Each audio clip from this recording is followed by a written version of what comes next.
Hi, everyone. I'm Mariangela Maguire, and you're listening to Nothing But Now on Transformation Talk Radio. Sometimes technology is glitchy. Can you believe that? I know, it's shocking. So welcome to the show. I'm so glad you could join me today.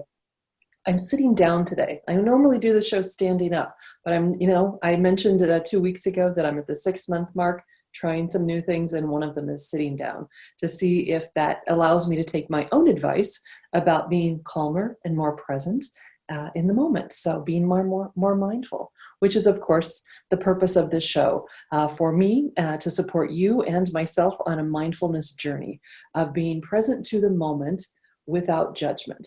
And I always like to mention that both parts of that idea of mindfulness are equally important. When we talk about mindfulness in popular culture, there's often the emphasis on, well, it's about presence. It's about being awake and aware and really focused on what's immediately happening in front of you, as opposed to being lost in thought about anxiety about the future or worrying about the past. But the second part of it, without judgment, is equally important because we can be fully present to the moment, but if we are in a habit of mind of deep judgment, then that is also a way of bringing suffering into our lives. So being present to the moment without judgment, both are really important. So in the spirit of the 6-month transition, one of the things I've not really said before, but I want to say today is that as I think about the purpose of the show, there's the helping people in their mindfulness journey, talking about concepts that are really important in mindfulness and examples of various ways that we get stuck and trapped in difficult, fearful, and negative thinking. But one of the things I have not really said is that this show itself, you being there listening to this show, can for you, I think, and I know it is for me, can be a practice of mindfulness, a practice of self-care in that mindfulness journey. I sometimes mention that I've had clients who I've asked to, what are you doing for self-care? And they might say a couple of things, but then they get kind of stuck. And then sometimes they'll say, well, no, wait a minute, Mariangela. One of the things I'm doing is talking to you. So these interactions, this opportunity can in itself be part of self-care, part of a mindfulness journey. And so what does that mean, or what advice am I giving you about then what to do with that? I would say what it means is you might want to listen to the show, if it's at all possible, in a quiet place. You might want to listen to it and just listen to it, not do other things, right? That may not be possible. You need to be maybe washing the dishes or driving somewhere that may be not possible to do only one thing at a time and listen to the show. But if you could, that would be nice. And if you can't, and as long as you're not driving, maybe you could also listen with a notebook, because if you've listened before, there are going to be some pearls of wisdom coming out of my mouth occasionally, right? But more important than that, what I hope happens as you listen to the show is that things resonate with you. Right? You hear a concept and you say, oh my gosh, that explains it, that describes it, and you write it down. And then you maybe spend some time thinking about it, or do some more check online to see other people who've talked about it, to learn more about it, to deepen your understanding of it, and to deepen the consequences of that knowledge for your mindfulness practice. I also, of course, use a lot of examples from my own life, from loads of family, friends, clients, etc. And my guess is that as you listen to an example from your own experience will pop into your mind. So that's the most important thing, is maybe to write that down. This reminds me of that. Right? I see this happening in my life in this way. So that the notes that you take, promise, no quizzes, no exams, but as an opportunity for just for greater reflection. I keep that kind of journal. I make notes sometimes, but not always. After I meditate, I certainly keep some notes related to the show there, because they're concepts that are important to me in my own mindfulness journey. So I encourage that, and you may never go back to them, but the practice of just writing things down actually reinforces our understanding, but you might go back to, and that's a good thing as well. So using the show as a tool, is really what I'm encouraging, and I'm hoping that you'll have the opportunity to do as we go forward. So why do we do this? And why are we at this kind of transition point in talking about what mindfulness means and how we can use it in this broader sense?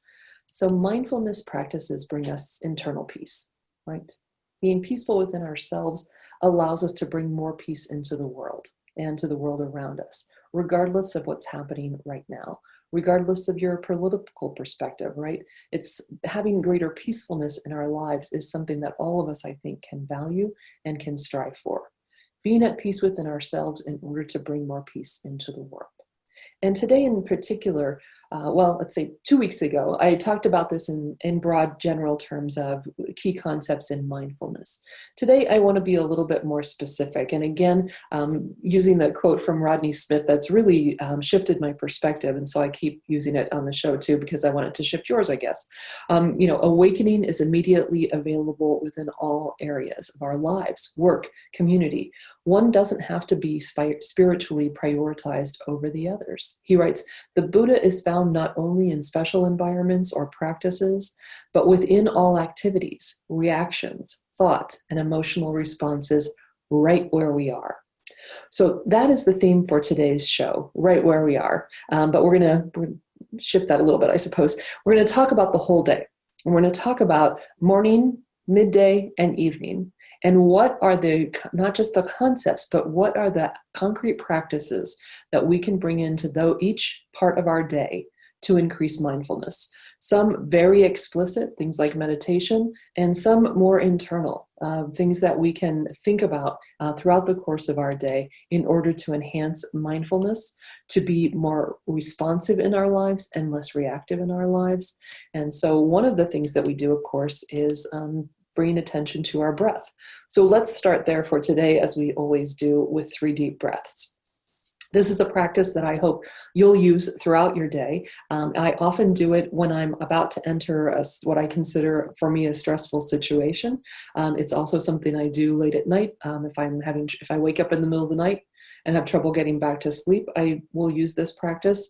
It can be just a way to center myself, to what I would say, climb back into my physical body and be aware of my physical reaction to the world and to calm myself down. So when we do this practice, we try to make the exhalation longer than the inhalation.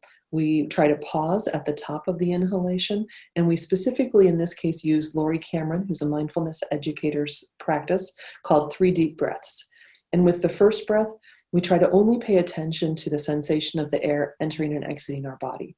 With the second breath, we try to pay attention to and notice any place in our body where we feel tension and relax.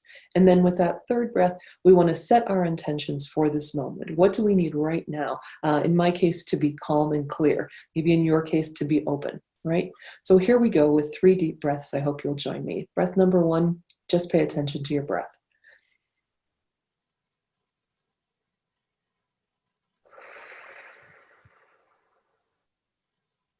Breath number 2, relax.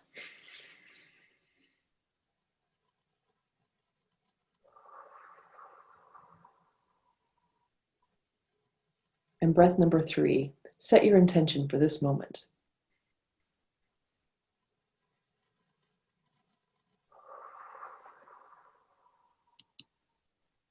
Great. Thank you for joining me with that.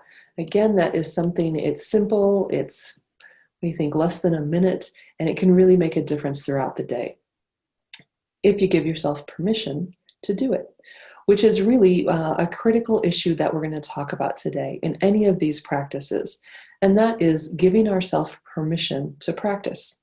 So 2 weeks ago, when we did the overview, and I'm going to just do a real quick synopsis of that, we talked about becoming students of our own mind, and what that meant was recognizing typically the voices of anxiety and negativity that might dominate our thinking, and seeing them for what they are. They're the voices sometimes of family, of culture, of social conventions that are trying to protect us, but in ways that emphasize fear and judgment and lead to suffering.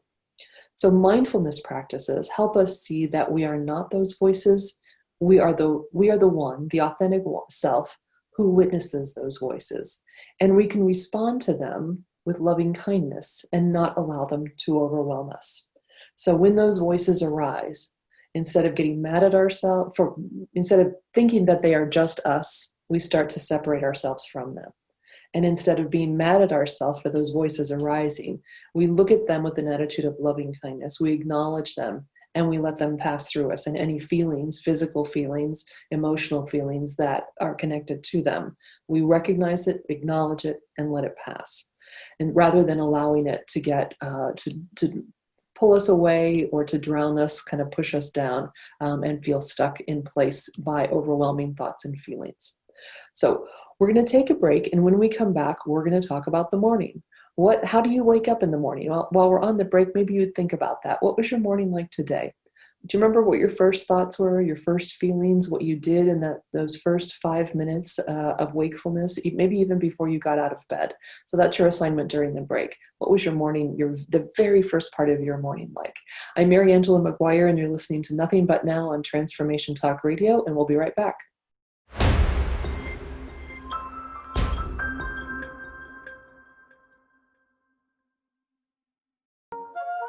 Hi, everyone. I'm Mariangela Maguire, and you're listening to Nothing But Now on Transformation Talk Radio. Thanks for joining me today. Today, we're focusing on each segment of the day and what it is that happens during that part of your day and how it is that you can bring mindfulness practices into that part of your day. Each part of the day presents different kinds of challenges, I would argue, and I think you would agree that there are things that make it difficult to stay present to the moment without judgment, and those sort of evolve over the course of a day. So before the break, I asked you to think about what your morning was like, just those first couple of minutes after you woke up. So maybe do you wake up even the same way every day? Is there some similarity? But I want you to be thinking about that right now, particularly today. So did an alarm go off and startle you out of a sound sleep? Were you already awake and anticipating the alarm? What were you thinking about as you started to wake up? Were you still thinking about a dream that you just had, or maybe even a little bit in the dream itself? Were you thinking through all the things you hope to accomplish today, then making that to-do list? Were you dreading a particular item on your to-do list and already sort of rehearsing how you'd manage the situation and what would be difficult about it? Were you anticipating problems in general, or reflecting on past situations that have been the source of stress and unhappiness? Some people wake up really filled with light and love and happiness, and some of us wake up already anticipating the things that are going to be difficult today. And I think in the course of this pandemic, as people have had new stresses and new levels of stress and new sort of conglomerations of activities and responsibilities, I imagine it's harder and harder to feel like you're sleeping soundly and more difficult to wake up in a positive frame of mind, and that the fear and negativity might come rushing in pretty quickly, or at least that kind of heaviness we might feel in our chest regarding our responsibilities and what it is we're supposed to accomplish today and all the demands and needs of the people around us that we're trying to meet. So, what can you do with your mind in those first moments if your current habit is one that does not put you at ease? So I'm going to use this segment to talk about meditation because, to be honest, this is what has worked for me. And it's not just the meditation practice itself, but it's a little bit about what had to happen around it in order for me to start my day with a meditation practice. So my alarm goes off at 5 a.m., which for me seems kind of early. And one of the things that initially made that difficult, because I get up at 5 specifically so I can meditate. That's the whole purpose of that 5 o'clock alarm, is to get up, get out of bed, use the bathroom, go to the place where I meditate, sit down and meditate. I don't check my phone other than to change the alarm. I certainly don't look at email or news. I don't talk to my partner. I barely put my hair in this kind of weird bun that I wear, right? I just get ready to go to meditate. I don't get ready to do anything else. And that's great, yay me, right? But it was not an easy habit to establish. And one of the things that made it really difficult was that I realized 5 a.m. was the right time of day for me to meditate, but I resisted going to bed earlier.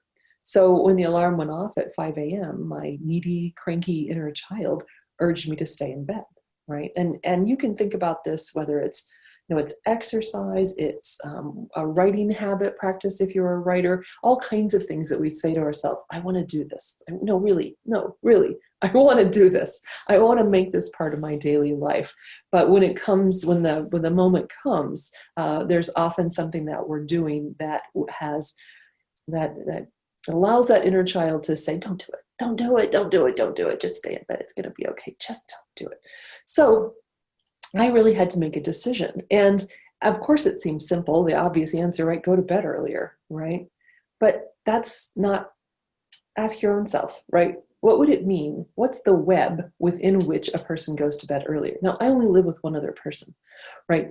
But I finally realized that I had to say out loud to my partner, I'm going to go to bed earlier, right? At this hour, I'm going to get up no matter what we're watching on television, and I'm going to go to bed.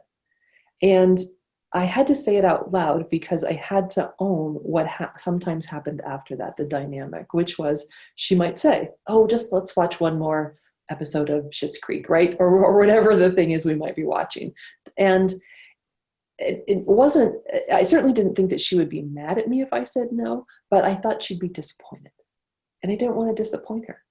So when I finally said to myself, it's important to me, it's important enough to me to get up at 5 a.m. to meditate, that I am willing to say to this person I love, I'm going to do this, and I'm going to ask you a favor. I'm going to ask you not to encourage me to stay up. And the reason I'm going to do that is because it's hard for me to say no to you, because I'm afraid I'm going to disappoint you if I say no. And it allowed me to take full responsibility for the dynamic. Right? She wasn't being difficult or trying to undermine me, although that might be where my critical judging mind would go, by saying, oh, let's watch one more episode, right? She was being, companionable, right? Amiable. She likes my company. She likes to watch TV with me. All those are positive things, right? So I had to say it out loud. I had to take responsibility for the whole dynamic. When you do that, here's how I feel, and here's where my mind goes, and here's what my decision is going to be. And I don't like that. I don't want that anymore. I'm going to change that. And she stopped asking the question, and I go to bed earlier. And so when the alarm goes off at 5 a.m., I'm not unhappy, and that inner child is not urging me to go back to sleep. So that's thing number one, is really, it's that kind of a giving yourself permission to say, I want to do this. And there are some things I need to do around it, right?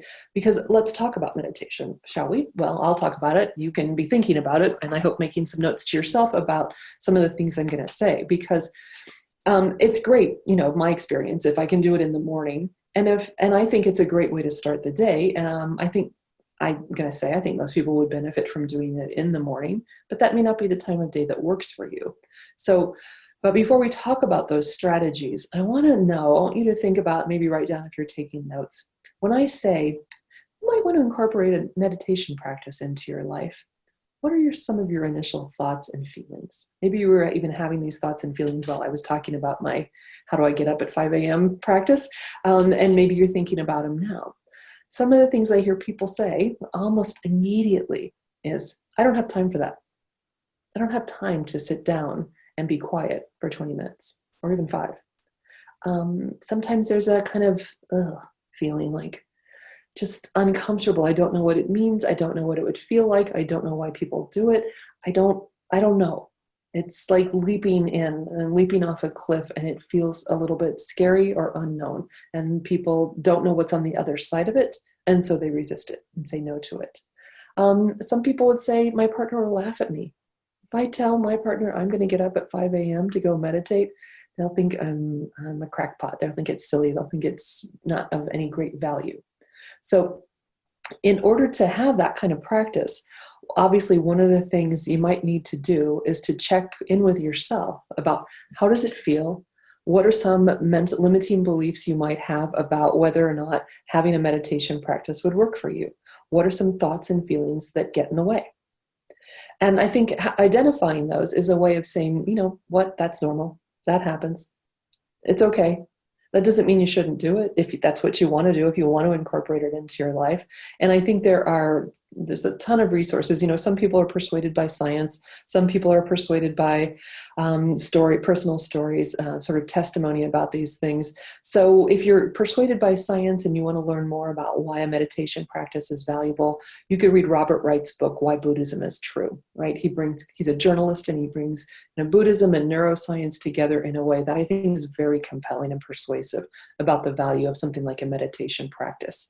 If you're really moved by personal stories, reading someone like Tara Brach, whether it's radical acceptance or radical compassion, in addition to talking about those concepts, each chapter has a meditation practice connected to it. And that's a great way to get into a meditation practice, is by bringing the kind of specifics that she suggests into a daily practice. And that's another thing I want to mention about daily practice. When I first started to meditate, I tended to do it whenever I could sort of fit it in a day. And it wasn't at the same time every day, and it wasn't every day. And the research on that is very clear too, which is that there's more benefit to a shorter practice that is consistent and daily than longer meditation periods that are maybe inconsistent or just kind of a once in a while thing.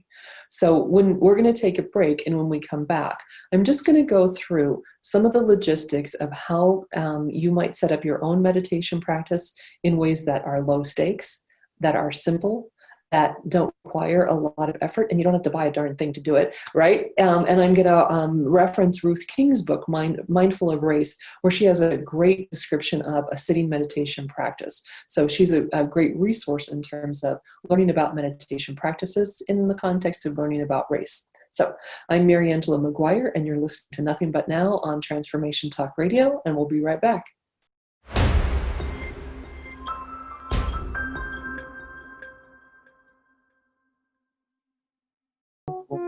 Hi, everyone. Welcome back to Nothing But Now. I'm Mariangela Maguire, and you're listening to Nothing But Now on Transformation Talk Radio. So we're talking today about the mindful day, having a mindful day. And it's funny, I always promote the show on Facebook, on my Facebook accounts on the day of the show. And today, a friend of mine, somebody I've known since I was 7 years old, wrote in response to the headline about the show and said, "Oh, I couldn't possibly be mindful all day long." And I wrote her back and I said, "Neither could I." But there's some strategies we can use to bring mindful moments into our day throughout the day. So we've been talking really specifically about establishing a meditation practice. For me, the best time of day is 5 a.m. Morning may not be the right time for you, but here's some tips about establishing that practice that I think really make a difference. So the first one is from Ruth King in her book, Mindful of Race. And she describes a sitting meditation practice, and she suggests that you commit yourself to 5 minutes a day for 5 weeks. And it's really just a good strategy for establishing any kind of habit. Right? Now, I am an impatient person, so I took her advice, but I did 5 minutes the first day, 6 minutes the second day, 7 minutes the third day, until I got to 20 minutes, because I have 20 minutes from 5 a.m. to 5:20, and that's what that time is for. It's not for anything else. And I don't have more than 20 minutes, I don't think. I've decided at this point in my life. I think I'd like to have another 20 minutes somewhere else in the day, but I haven't found that optimum spot yet either. So, but 5 minutes a day for 5 weeks is very effective. It also can work just gradually working up at a minute at a time to whatever the maximum time that you have to devote in that part of your day is. So that's strategy number one. It's very important to choose a particular place, if it's at all possible in the context of your life, to go to the same spot every day. And if you can bring into that spot things that are important to you or that are significant to you, so much the better. This is a place where they might burn incense, they might bring religious figures that are important to them. To be honest, my mother's ashes are a few feet away from where I practice meditation. My eyes are closed, but my body's aimed towards a big window in my house so I'm looking out into the sky. That's really important to me. It's just helpful to go to the same spot every day, and for that spot, to the extent possible, to be a place of meaning for you. And maybe it's mobile, right? Maybe you bring the things to that spot every day, because the rest of the time it's a corner in your kitchen, right? So, but whatever works for you, but to just bring that kind of regularity of time of day and location and meaningful objects can really make a difference and can help you establish that practice. What I've noticed over the course of having a meditation practice is that the first thing I spend a lot of time doing is just settling in, settling into my body. Now, I have done a meditation practice where I sit on a zafu or a cushion on the floor, but honestly, I spend so much time thinking about my physical comfort and discomfort that it's kind of counterproductive. So now I sit in a chair. But I still want to spend the first part of that practice really coming into my body, really noticing my body from my toes to the top of my head. And so that's a practice called a body scan. And that's what I do at the beginning of each practice, is that I think about my toes. And then I move all the way up my body, one body part at a time, to the top of my head. I try to think about how they feel. Right? If they're touching fabric or the floor, if I can feel air movement across my ankles, right? If I can feel the pull of the fabric across my knees and the pants I'm wearing, I try to feel my body from the inside. For some reason, I always feel like there's tension in my legs, I don't know, right? And all the way up. And in that process, I'm trying to relax into my body. I'm trying to relax in general, but I'm trying to really be present and only be in that space of mindful awareness without judgment of my body. Right. And those are two really challenging things, right? Of mindful awareness, right? Being only thinking about and being present to and conscious of what's happening for me in terms of my body. But for many of us, thinking about our bodies without judging our bodies, that's kind of a big goal. And it's a good one. So something to think about is a body scan at the beginning of your practice. And then moving to breath awareness. And that's simply paying attention to the sensation of the breath entering and exiting your body. The tendency, my tendency anyway, as soon as I start to think about my breath, I change my breath, right? I think, well, I don't probably breathe deeply enough. So as soon as I move my attention to my breath, I might change my breath. I sometimes think I'm trying to sneak up on my breath, right? And not change it, but whatever. Pay attention to that. That's the next thing, is to really be following the breath. And the way I do that is I count backwards from 27. 27 in, 27 out. Right? 26 in, 26 out. All the way to 1, and then I start over again. That's just a way of keeping my attention in the moment, right there with my breath, and paying attention to nothing but my breath. Now, will my mind wander? You betcha, right? Of course it will. And, people use that phrase monkey mind to talk about the ways in which, our minds wander when we're trying to practice something like meditation or mindfulness meditation. But I think what's interesting about it is not just that our mind wanders, but that in the reflection after a meditation session, to notice where our mind wanders. So one of the things I've noticed, for instance, is that especially initially, it was very hard for me not to think in that kind of, am I doing this right? Am I doing this right? Is this was this what it's supposed to look like, feel like, etc.? Right. So I'm a judger and I'm fearful and I worry about not doing things correctly. So that's where my mind goes. And no surprise, that's where my mind goes in a lot of the rest of my day too. So thinking about that. Once counting back from 27, I learned in a yoga class, and I realized the first couple of times I was doing it, I would lose track. And what the teacher had said is, if you lose track, just go back to 27 and start over. And for some reason, that felt like a punishment to me. So here I am in a quiet space. Nobody else is inside my mind, correct? And I'm thinking, do I really have to go back to 27? Couldn't I just start over? And finally, I thought, good grief, who's judging me, right? Why am I judging myself about this? What the heck, right? So now I'm a little bit better about just go back to 27.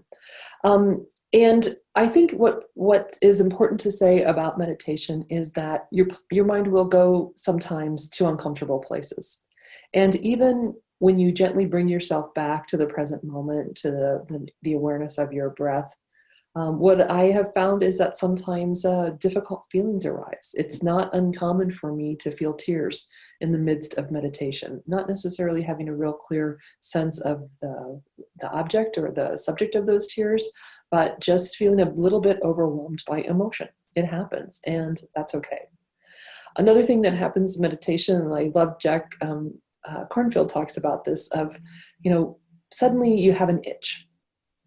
Nose itches, top of my head itches, something. And, in regular life, if something itches, I scratch it quickly. I don't think twice about it. I just do it. And in meditation, the goal is to just let it pass, right? It's hard to do. So here's what I've noticed. If I can allow that, and it might sometimes, the best way to allow it for me is to just think about it while my nose itches. And before I know it, as I go back to my breath, as I go back to the counting, the itch has passed. And for me, that's a pretty powerful thing to notice. I also noticed that when I give myself permission to go ahead and scratch it, suddenly I itch everywhere, right? That one scratch does not actually solve the problem. It makes the problem worse. And I think it's a great metaphor for reactivity, right? I tend to, if I'm reactive, I often make the problem worse. If I can bring stillness, I can take a deep breath, sometimes the situation passes. So for me, the thing about meditation is allowing whatever's going to arise. And that's what I would hope for you if you establish a meditation practice, if you haven't already, and I'm sure some of you have. I know at least a couple of listeners who already do that. So then the next part of our day, right? What you want to ask yourself, what is your day filled with, right? Meetings and chores and errands, using social media, watching TV, reading a book, interacting with your loved ones, right, in person or maybe through Zoom itself if people are far away and you haven't been able to be in contact with them face to face. So if we watch ourselves, we want to notice what happens to our minds when we get into what we consider, for us, a stressful condition. Not the same for everyone, right? My stress is not necessarily generated the same way that yours is, right? But when do we have those overwhelmed feelings? And the one that tells us especially that we can't take a deep breath before we respond, right? The one that demands action or reaction right now. Right? Is there a feeling sometimes during the course of your day of feeling watched and judged, under surveillance somehow, and then asking yourself, who's doing that judging? So in this general strategy of becoming students of our own mind, throughout the course of the day, we may not, I was thinking about it with push-ups, like, drop and give me 10. So I can't tell you to, drop and give me 3 deep breaths, or drop and meditate for 10 minutes, right? But we can start to notice what are those things that create that feeling of being pushed or shoved or watched or forced to not even take a deep breath before we respond. Right? What are the conditions under which you feel absolutely compelled to act right now? And more important, to be thinking about whose voice is that in your head that's telling you you must react right now, or you are being watched and judged right now. So we're going to take a break, and when we come back, I'm going to talk a little bit more about that habit of that kind of judging and mind under surveillance, and what are some things we can do in the course of our day to reduce that feeling, or at least to become more aware of it, so that it's not acting on us, and that we see it, and that we do give ourselves permission to take a deep breath before we respond. Okay? I'm Mariangela Maguire, and you're listening to Nothing But Now on Transformation Talk Radio. We'll be right back.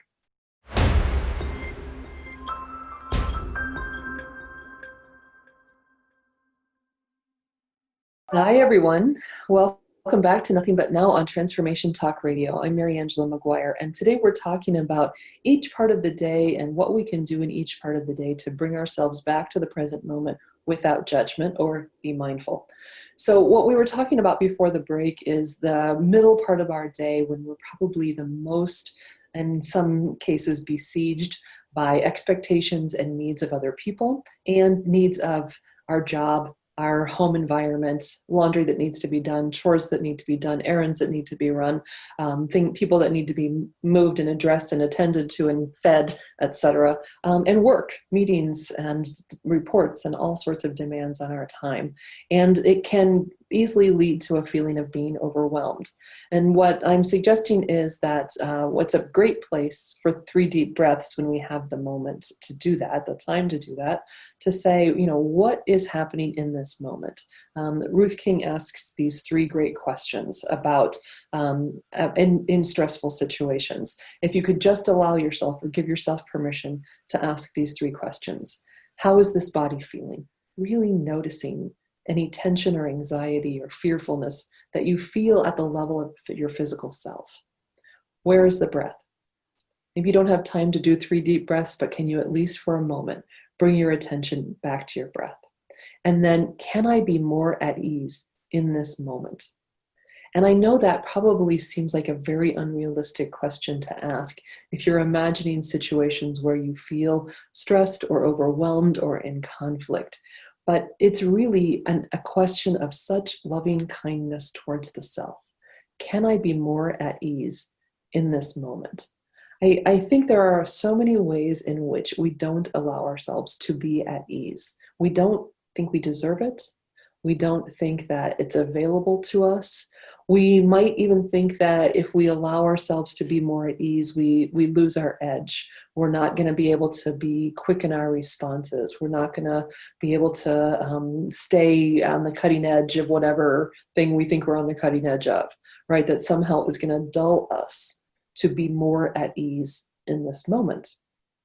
And I would just argue, I think it's ultimately the opposite, right? We might get through a lot of our life, especially our 20s when we have a lot of energy, and always be in that kind of stressed place.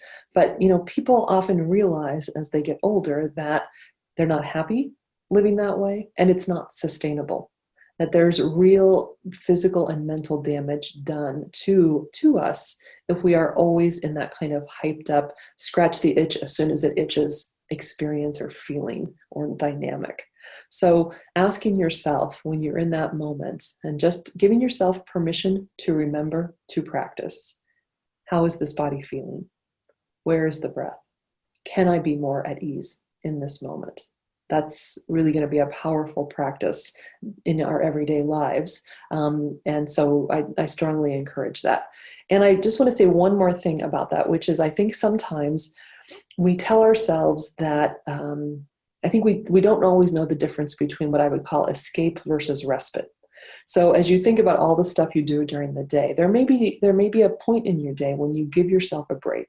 But I want you to think about, what is that break? And is it an escape or is it a respite? So an escape might be I binge watch television and I just shut down in every other way and just watch television, or I troll online for great deals to shop for, or doom scrolling, right? I just feed my mind with the news and all of the urgencies and difficulties of the day. So to me, that's escape because I'm not dealing with what's in front of me that may be stressful, needs of other people, work demands, etc. But as soon as I stop doing whatever that escape thing is, it's still there. Respite to me is different because it is like meditation is a great example of respite. I can quiet my mind. I can bring myself back fully to my body and to my breath. I can rest. I can rest my mind. And when I'm done, the problems are still there, but I come back to those problems with a different frame of mind, right? I can be more at ease in this moment if I have given myself some respite. And it may be meditation. It may be going for a walk. It may be trying to do something that is kind of low mental energy, right? Doesn't take a lot of thinking. It's the making the bed or the washing the dishes, but it's doing it with a full attention to the moment, without judgment, without to-do lists, without being weighed down by fears from the past or worries about the future, right? It is with mindfulness. And it may be 5 minutes, it may be 10 minutes, maybe you get a half an hour. But sometimes you want to ask yourself in the midst of your day, when you have a a practice, something that you're doing that you think of as helpful, right? Giving yourself a break, rewarding yourself even. Am I escaping in this moment, or am I actually giving myself respite, quietness, ease, so that when I come back to all the challenges that are going to remain, I can do so with an easier mind? So then evening, getting ready for bed, thinking about the end of the day. And I know for a lot of people, and this has been my experience too, is that as I get ready for bed, when I would like to be at my most calm, I often find my mind racing, right?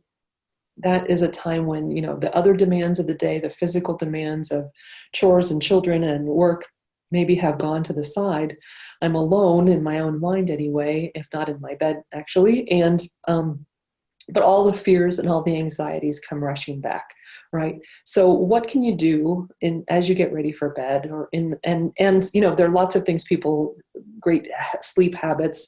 It's about having a dark enough room. It's about going to bed at the same time every night. It's about being a little bit cooler rather than a little bit warmer. There's a lot of stuff we can do around sleep health that's very important. But sometimes once we get into bed, those thoughts can still intrude. So I've got two strategies that I use. One is the breathing exercise. It really does help. But what I do when I want to make sure I say is there's the first breath. This is Laurie Cameron's 3 breaths, right? So it's the first breath of paying attention to my breath. It's the second breath of relaxing any place I feel tension. And then third breath when I set my intention. What is my intention as I go to sleep? To go to sleep, right? I set my intention and I say my intention is to have a good night's sleep, giving myself permission to have a good night's sleep, right? For no other reason than to have a good night's sleep. So, and because it's okay for me to do that. I deserve that. And so do you, certainly. The other thing I do sometimes before the deep breaths is a gratitude practice. There are lots of great ideas about how to have a gratitude practice, and mine is a pretty simple one. I just try to think of 10 things that happened that day or about that day for which I am grateful. And I just want to be clear about a couple of things around this. One is I have kind of a low bar, maybe you might think. If it was sunny out, I can be grateful for the sun. If it hasn't rained in a while and it rained, I'm going to be grateful for the rain. I am grateful for people in my life. I'm grateful for what I had for lunch because, I love a good tuna fish sandwich, right? It doesn't have to be big stuff. It can be the most ordinary stuff. And one of the things I noticed when I first started doing this is that I would often say, I would get a little bit caught up with maybe something I'd done. So I would, instead of saying, I'm grateful that I made those 3 phone calls that I was avoiding, I would say, I'm glad I made those 3 phone calls. Being glad I did something is not the same as being grateful. And it's a way, and I have lots of stuff in my life that I dread doing, and I get them done. And I feel really good about myself. And you know what? It's okay to be grateful to myself. It's okay to express gratitude for things that I have done, especially if I know there are things that are hard for me to do. Or that I, am reluctant to do for whatever reason, or things that bring up fears, etc. So that's what I want to encourage you to do, is 2 ways to, I find, really calm my mind, and to put the gratitude list is a way of, sometimes gratitude lists can come back and whack us in the face and make us feel bad because some people have done so much for us, or, various things that we say to ourselves that can undermine that. But to me, it is just, it provides a little bit of peace. And that's the whole goal here, isn't it? To bring greater peace into my own life so that I can bring greater peace into the world. So that's a mindful day. These are some strategies to think about throughout the course of your day so that you can be more at ease in this moment, in every moment. These are the things that I talk with clients about all the time. And if you're interested in learning more about my work, feel free to find me at my email address, which is Mariangela Maguire at gmail.com, or at Maguire Life Coach, which is my website. You can find me on Facebook, of course, as well. The first conversation is always free, and we'll talk about what you'd like to achieve through coaching. I'll describe the inquiry method I use with clients. We'll have a short session, and then you can determine if this is going to be helpful to you. So visit my website, MaguireLifeCoach.com. Email me at mariangelamaguire@gmail.com, and we'll set up a time to talk. I hope you'll join me next Thursday at noon Pacific, 3 Eastern Time. Recently, A listener asked me to devote an episode to the challenge of remaining mindful during this increasingly stressful election season. And I thought it was a great, somewhat daunting suggestion, and I really love suggestions. So if you have one, feel free. You could go to my Facebook page in particular and just tell me some suggestions you have for topics you'd like to see me address.